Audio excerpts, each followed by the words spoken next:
بسم اللہ الرحمن الرحیم۔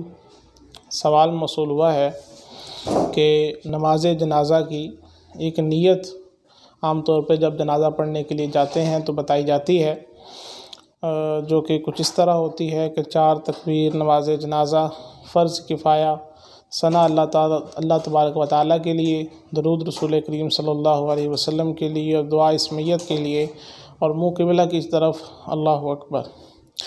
تو کیا اس نیت میں کوئی اختصار کرنا جو ہے وہ درست ہوگا یا نہیں ہوگا؟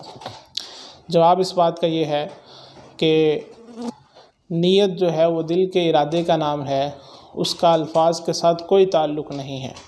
لہٰذا جب آپ نماز جنازہ پڑھنے کے لیے جاتے ہیں تو اس وقت نماز جنازہ شروع کرنے سے پہلے آپ کے دل میں جو یہ ارادہ ہوتا ہے کہ میں نماز جنازہ پڑھنے لگا ہوں، یہ کافی ہے۔